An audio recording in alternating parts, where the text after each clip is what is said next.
مدینے کی طرف سفر کرتے ہوئے خالد بن ولید اپنے ان دوستوں کی یاد میں کھو گیا جن کے خلاف وہ لڑا اور جن کا خون اس کے سامنے بہہ گیا تھا۔ ان میں ایک مصعب بن عمیر رضی اللہ عنہ بھی تھے۔ قریش جو مارکے سے منہ موڑ گئے تھے کچھ دور ہی پہنچے تھے کہ خالد نے اپنے گھوڑے کو ایڑ لگائی اور ابو سفیان کو جا پکڑا۔ اس نے ابو سفیان سے پوچھا کہ تم لوگ جنگ کو ادھورا چھوڑ کر کہاں جا رہے ہو؟ مسلمانوں کا دم خم ختم ہو چکا ہے۔ ابو سفیان بھی یہی چاہتا تھا کہ یہ مارکا فیصلہ کن نتیجے پر پہنچے۔ قریش کے چند سوار وہیں سے پلٹ آئے۔ خالد دیکھ چکا تھا کہ رسول کریم صلی اللہ علیہ وآلہ وسلم کہاں ہیں۔ یہاں پھر ابو سفیان نے خالد کو کسی اور طرف بھیج دیا اور کچھ آدمیوں کو نبی کریم صلی اللہ علیہ وآلہ وسلم پر حملے کا حکم دیا۔ اب رسول کریم کے ساتھ کچھ اور مسلمان آ ملے تھے۔ اب پھر ابن قما لڑتے ہوئے مسلمانوں کا حلقہ توڑ کر رسول اکرم صلی اللہ علیہ وآلہ وسلم تک پہنچنے کی کوشش کر رہا تھا۔ اس وقت رسول اکرم کے پاس مصعب بن عمیر کھڑے تھے اور عمارہ رضی اللہ عنہا اپنے قریب پڑے ہوئے 2-3 زخمیوں کو پانی پلا رہی تھی۔ انہوں نے جب قریش کو ایک بار پھر حملے کے لیے آتے دیکھا تو زخمیوں سے ہٹ کر انہوں نے ایک زخمی کی تلوار اٹھا لی اور قریش کے مقابلے کے لیے ڈٹ گئے۔ قریش کا سب سے پہلا سوار جو ان کے قریب آیا اس تک وہ نہیں پہنچ سکتی تھی، اس لیے انہوں نے تلوار سے اس کے گھوڑے پر ایسا وار کیا کہ گھوڑا گر پڑا۔ سوار گھوڑے کی دوسری طرف گرا۔ عمارہ رضی اللہ عنہا نے گھوڑے کے اوپر سے کود کر قریش کے اس آدمی پر وار کیا اور اسے زخمی کر دیا۔ وہ اٹھا اور بھاگ کھڑا ہوا۔ مصعب بن عمیر کا قد بت اور شکل و صورت بھی رسول کریم صلی اللہ علیہ وسلم کے ساتھ نمایاں مشابہت رکھتی تھی۔ ابن قما مصعب کو رسول خدا سمجھ کر ان پر حملہ آور ہوا۔ مصعب تیار تھے، انہوں نے ابن قما کا مقابلہ کیا، پھر دونوں میں تیغ زنی ہوئی، لیکن ابن قما کا ایک وار مصعب رضی اللہ عنہ پر ایسا بھرپور پڑا کہ وہ گرے اور شہید ہو گئے۔ مصعب بن عمیر بہت لاڈوں میں پلے نوجوان تھے، لیکن تدفین کے وقت ان کا کفن بھی ادھورا تھا۔ عمارہ رضی اللہ عنہا نے مصعب کو گرتے دیکھا، خیس و غضب سے ابن قما پر تلوار کا وار کیا، لیکن ابن قما نے ذرہ پہن رکھی تھی اور وار کرنے والی ایک عورت تھی، اس لیے ابن قما کو کوئی زخم نہ آیا۔ ابن قما نے عمارہ کے کندھے پر بھرپور وار کیا جس سے وہ شدید زخمی ہو کر گر پڑی۔ اس وقت رسول کریم صلی اللہ علیہ وآلہ وسلم جو قریب ہی تھے ابن قما کی طرف بڑھے، لیکن ابن قما نے پینترا بدل کر آپ صلی اللہ علیہ وآلہ وسلم پر ایسا وار کیا جو آپ کے خود پر پڑا۔ تلوار خود سے پھسل کر آپ کے کندھے پر لگی۔ آپ صلی اللہ علیہ وسلم کے بالکل پیچھے ایک گڑھا تھا۔ آپ زخم کھا کر پیچھے ہٹے اور گڑھے میں گر پڑے۔ ابن قما نے پیچھے ہٹ کر گلا پھاڑ کر کہا، میں نے محمد کو قتل کر دیا۔ وہ یہی نعرے لگاتا میدان جنگ میں گھوم گیا۔ اس کی آواز قریش نے بھی سنی اور مسلمانوں نے بھی۔ قریش کو تو خوش ہونا ہی تھا۔ مسلمانوں پر اس کا بڑا تباہ کن اثر ہوا کہ حوصلہ ہار بیٹھے اور احد کی پہاڑی کی طرف پسپا ہونے لگے۔ اپنے نبی صلی اللہ علیہ وسلم کے شیدائیوں بھاگتے ہوئے مسلمانوں کو ایک للکار سنائی دی، اگر نبی صلی اللہ علیہ وسلم نہ رہے تو لعنت ہے ہم پر کہ ہم بھی زندہ رہیں۔ تم کیسے شیدائی ہو کہ نبی کریم صلی اللہ علیہ وسلم کی شہادت کے ساتھ ہی تم موت سے ڈر کر بھاگ رہے ہو۔ مسلمان رک گئے۔ اس للکار نے انہیں آگ بگولا کر دیا۔ وہ پیادہ تھے لیکن انہوں نے قریش کے گھڑ سواروں پر حملہ کر دیا۔ یہ حملہ خالد اور اکرمہ کے گھڑ سواروں پر ہوا تھا۔ خالد کو آج یاد آ رہا تھا کہ اس کے ہاتھوں کتنے ہی مسلمانوں کا خون بہہ گیا تھا۔ ان میں ایک رفاع بن وقش بھی تھے۔ خالد کے دل میں درد کی ایک ٹیس سی اٹھی۔ اسے کچھ ایسا احساس ہونے لگا جیسے وہ بے مقصد خون بہاتا رہا ہے، لیکن اس وقت وہ مسلمانوں کو اپنا بدترین دشمن سمجھتا تھا۔ اب مسلمانوں کا دم خم ٹوٹ چکا تھا۔ پیادے گھڑ سواروں کا مقابلہ کب تک کرتے؟ وہ مجبور ہو کر پہاڑی کی طرف پسپا ہونے لگے۔ رسول اکرم صلی اللہ علیہ وسلم بھی اپنے ساتھیوں کے ساتھ ایک تنگ سی وادی کی طرف جا رہے تھے۔ جس طرح مسلمانوں نے فتح کی خوشی میں اپنا مورچہ چھوڑ دیا تھا اور جنگ کا پانسا اپنے خلاف پلٹ لیا تھا، اسی طرح اب قریش کے آدمی مسلمانوں کی لاشوں پر اور تڑپتے ہوئے زخمیوں پر مال غنیمت اکٹھا کرنے کے لیے ٹوٹ پڑے۔ ان میں سے کچھ قریش رسول کریم صلی اللہ علیہ وسلم کے تعاقب میں چلے گئے، لیکن آپ کے ساتھیوں نے ان پر ایسی بے جگری سے حلہ بولا کہ ان میں سے زیادہ تر قریش کو جان سے مار ڈالا اور جو بچ گئے وہ بھاگ نکلے۔ رسول اکرم صلی اللہ علیہ وسلم ایک بلند جگہ پہنچ گئے۔ آپ نے وہاں سے صورتحال کا جائزہ لیا۔ آپ کے 30 صحابہ میں سے 16 شہید ہو چکے تھے، جو 14 زندہ تھے، ان میں زیادہ تر زخمی۔ آپ صلی اللہ علیہ وسلم نے بلندی سے میدان جنگ کا جائزہ لیا۔ آپ کو کوئی مسلمان نظر نہیں آ رہا تھا۔ مسلمان یہ سمجھ کر کہ رسول اکرم شہید ہو چکے ہیں سخت مایوسی کے عالم میں ادھر ادھر بکھر گئے۔ کچھ مدینہ واپس چلے گئے، کچھ قریش کے انتقام سے بچنے کے لیے پہاڑی کے اندر موجود تھے۔ یہاں رسول خدا صلی اللہ علیہ وسلم کو اپنے زخموں کی طرف توجہ دینے کی فرصت ملی۔ آپ کی بیٹی حضرت فاطمہ جو آپ صلی اللہ علیہ وسلم کو ہر طرف تلاش کر کر کے تھک چکی تھی، آپ کے پاس آ پہنچی۔ قریب ہی ایک چشمہ تھا۔ حضرت علی رضی اللہ عنہ وہاں سے کسی چیز میں پانی لائے اور آپ صلی اللہ علیہ وسلم کو پلایا۔ حضرت فاطمہ آپ کے زخم دھونے لگی۔ وہ سسک سسک کر رو رہی تھی۔ خالد کو آج یاد آ رہا تھا کہ رسول کریم کی شہادت کی خبر نے اسے روحانی سا اطمینان دیا تھا، لیکن ایک للکار نے اسے چونکا دیا۔ وادی میں للکار کی گونج بڑی دور تک سنائی دے رہی تھی۔ کوئی بڑی ہی بلند آواز میں کہہ رہا تھا، مسلمانوں خوشیاں مناؤ، ہمارے نبی صلی اللہ علیہ وسلم زندہ اور سلامت ہیں۔ اس للکار پر خالد کو ہنسی بھی آئی تھی اور افسوس بھی ہوا تھا۔ اس نے اپنے آپ سے کہا تھا کہ کوئی مسلمان پاگل ہو گیا ہے۔ ہوا یوں تھا کہ جس طرح مسلمان اکا دکا ادھر ادھر بکھر گئے یا چھپ گئے تھے، اسی طرح کعب بن مالک رضی اللہ عنہ ایک مسلمان ادھر ادھر گھومتا پھرتا پہاڑی کے اس مقام کی طرف چلا گیا جہاں رسول اکرم سستا رہے تھے۔ اس نے نبی کریم صلی اللہ علیہ وسلم کو دیکھا تو اس نے جذبات کی شدت سے نعرہ لگایا، ہمارے نبی زندہ ہیں۔ تمام مسلمان جو اکیلے اکیلے یا دو دو چار چار کی ٹولیوں میں ادھر ادھر بکھر گئے تھے، اس آواز پر دوڑ پڑے۔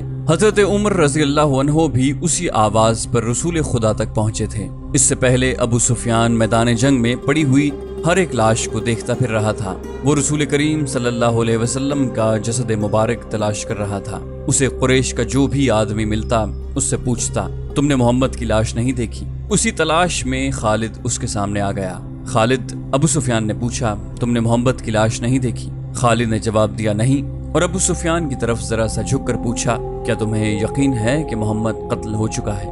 ہاں، ابو سفیان نے جواب دیا، وہ ہم سے بچ کر کہاں جا سکتا ہے؟ تمہیں شک ہے؟ خالد نے جواب دیا، ہاں ابو سفیان، میں اس وقت تک شک میں رہتا ہوں جب تک کہ اپنی آنکھوں سے نہ دیکھ لوں۔ محمد اتنی آسانی سے قتل ہو جانے والا شخص نہیں ہے۔ معلوم ہوتا ہے تم پر محمد کا طلسم طاری ہے۔ ابو سفیان نے تکبر کے لہجے میں کہا، کیا محمد ہم میں سے نہیں تھا؟ کیا تم اسے نہیں جانتے تھے؟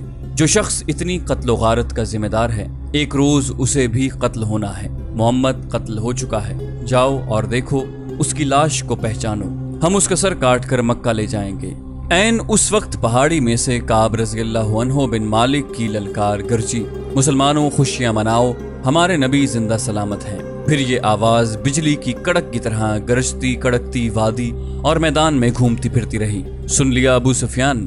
خالد نے کہا، اب میں تمہیں بتاتا ہوں کہ محمد کہاں ہے۔ میں اس پر حملہ کرنے جا رہا ہوں، لیکن میں تمہیں یقین نہیں دلا سکتا کہ میں محمد کو قتل کر کے آؤں گا۔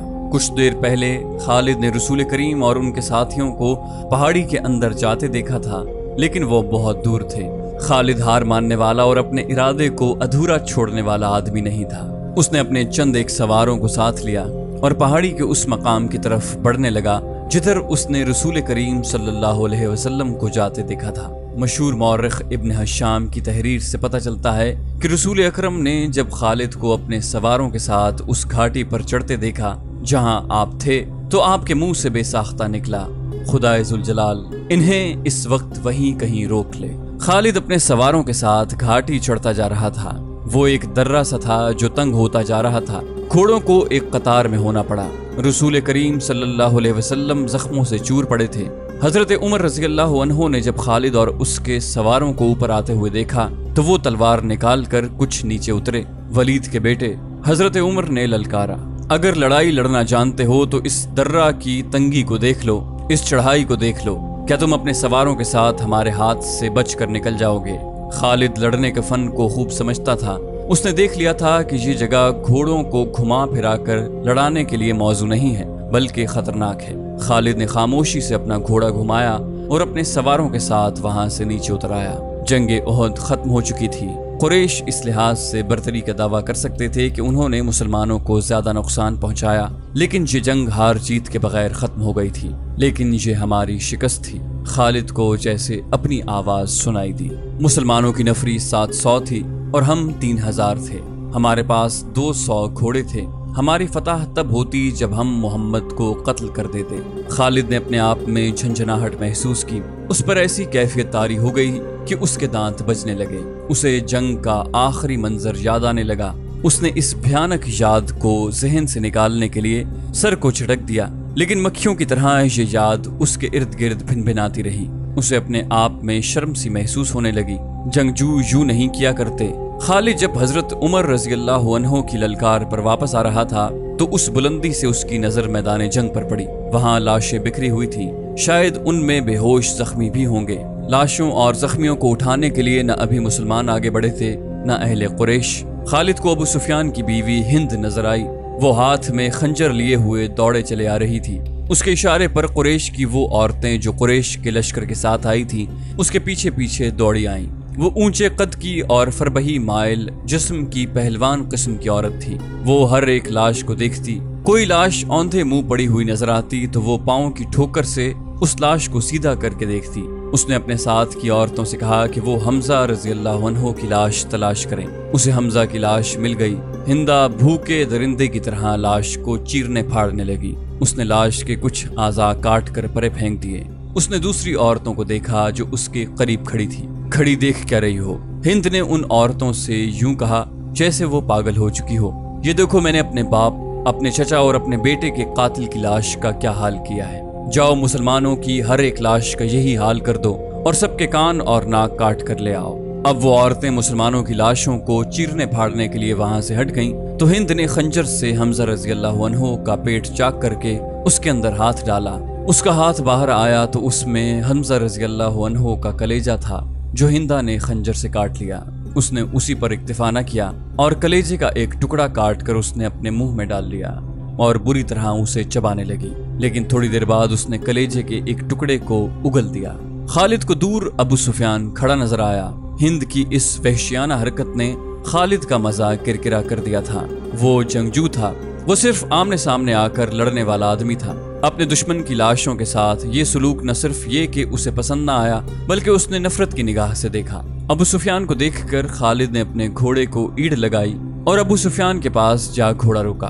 ابو سفیان، خالد نے غصے اور حقارت کے ملے جلے لہجے میں کہا، کیا تم اپنی بیوی اور ان عورتوں کی اس وحشیانہ حرکت کو پسند کر رہے ہو؟ ابو سفیان نے خالد کی طرف ایسی نگاہوں سے دیکھا جن میں بے بسی کی جھلک تھی اور صاف پتہ چلتا تھا کہ اسے لاشوں کے ساتھ اپنی بیوی کا یہ سلوک پسند نہیں۔ خاموش کیوں ہو ابو سفیان؟ تم ہند کو جانتے ہو خالد؟ ابو سفیان نے دبیسی زبان میں کہا، یہ عورت اس وقت پاگلوں سے بدتر ہے۔ اگر میں یا تم اسے روکنے کے لیے آگے بڑھے تو یہ خنجر سے ہمارے پیٹ بھی چاک کر دے گی۔ خالد ہند کو جانتا تھا، وہ ابو سفیان کی بے بسی کو سمجھ گیا۔ ابو سفیان نے سر جھکایا، گھوڑے کی لگام کو جھٹکا دیا اور منہ پھیر کر دوسری طرف چل پڑا۔ خالد بھی اس منظر کو برداشت نہ کر سکا۔ جب ہند حمزہ رضی اللہ عنہ کی لاش کا کلیجہ چبا کر اگل چکی تو اس نے پیچھے دیکھا۔ اس کے پیچھے جبیر بن مطعم کا غلام وحشی بن حرب کھڑا تھا۔ اس کے ہاتھ میں افریقہ کی بنی ہوئی وہی برچھی تھی جس سے اس نے حمزہ رضی اللہ عنہ کو شہید کیا تھا۔ ہند نے تہکمانہ لہجے میں اس سے کہا، یہاں کیا کر رہے ہو بن حرب؟ جاؤ اور مسلمانوں کی لاشوں کے ٹکڑے کر دو۔ وحشی بن حرب بولتا بہت کم تھا۔ اس کی کوشش یہی ہوتی تھی کہ زیادہ سے زیادہ بات اشاروں میں کر لی جائے۔ اس نے ہند کا حکم ماننے کے بجائے اپنا ہاتھ ہند کے آگے پھیلا دیا اور اس کی نظریں ہند کے گلے میں لٹکتے ہوئے سونے کے ہار پر جم گئی۔ ہند کو اپنا وعدہ یاد آ گیا۔ اس نے وحشی سے کہا کہ تم میرے باپ، چچا اور بیٹے کے قاتل کو قتل کر دو تو میں نے جتنے زیورات پہن رکھے ہیں وہ تمہارے ہوں گے، اور وحشی اپنا انعام لینے آیا تھا۔ ہند نے اپنے تمام زیورات اتار کر وحشی بن حرب کے پھیلے ہوئے ہاتھ پر رکھ دیے۔ وحشی کے ہونٹوں پر مسکراہٹ آ گئی اور وہ وہاں سے چل پڑا۔ ہند پر اس وقت فتح اور انتقام کا بھوت سوار تھا۔ ٹھہر جاؤ بن حرب، ہند نے جوشیلی آواز میں اس حبشی کو بلایا۔ وہ جب اس کے پاس آیا تو ہند نے کہا، میں نے تمہیں کہا تھا کہ میرا کلیجہ ٹھنڈا کر دو تو تمہیں اپنے زیورات دوں گی، لیکن تم اس سے زیادہ انعام کے حقدار ہو۔ ہند نے قریش کی عورتوں کی طرف اشارہ کر کے کہا، تم جانتے ہو ان عورتوں میں کنیزیں کون کون سی ہیں؟ دیکھو وہ جوان بھی ہیں، خوبصورت بھی، تمہیں جو کنیز اچھی لگتی ہے لے جاؤ۔ وحشی بن حرب نے اپنی عادت کے مطابق خاموشی سے چند لمحے ہند کے چہرے پر نظریں گاڑی، لیکن اس کی نظریں کنیزوں کی طرف نہ گئیں۔ اس نے انکار میں سر ہلایا اور وہاں سے چلا گیا۔ کچھ دیر بعد میدان جنگ کی ہولناکی میں سے ہند کی بلند اور مترنم آواز سنائی دینے لگی، مورخ ابن ہشام کے مطابق اس نے ترنم سے جو نغمہ گایا اس کے الفاظ کچھ اس طرح تھے: ہم نے بدر کے مارکے کا حساب برابر کر لیا ہے، ایک خوریز مارکے کے بدلے ہم نے ایک خوریز مارکا لڑ لیا ہے۔ اتبا کا غم میری برداشت سے باہر تھا، اتبا میرا باپ تھا، مجھے چچا کا بھی غم تھا، اپنے بیٹے کا بھی غم تھا۔ اب میرا سینہ ٹھنڈا ہو گیا ہے، میں نے اپنی قسم پوری کر لی ہے۔ وحشی نے میرے دل کے درد کا مداوع کیا ہے، میں عمر بھر وحشی کی احسان مند رہوں گی، اس وقت تک جب تک میری ہڈیاں قبر کی مٹی میں مل کر مٹی نہیں ہو جاتی۔ ابو سفیان اس بھیانک منظر کو برداشت نہ کر سکا تھا، وہ پہلے سے منہ پھیر کر جا چکا تھا۔ اس نے اپنے دو ساتھیوں سے کہا کہ اسے یقین نہیں آ رہا کہ محمد زندہ ہیں۔ خالد نے دور سے کسی اور کو دیکھ کر سمجھ لیا ہوگا کہ وہ محمد ہیں۔ کسی نے ابو سفیان سے کہا۔ ابو سفیان یہ کہہ کر کہ وہ اپنی آنکھوں سے دیکھ کر آتا ہے، اس تنگ سے درے کی طرف چلا گیا جہاں سے خالد اپنے سواروں کو واپس لایا تھا۔ وہ ایسی جگہ جا کھڑا ہوا جہاں سے اسے مسلمان بیٹھے ہوئے نظر آ رہے تھے۔ ابو سفیان نے بلند آواز سے کہا، محمد کے پیروکارو، کیا تم میں محمد زندہ ہے؟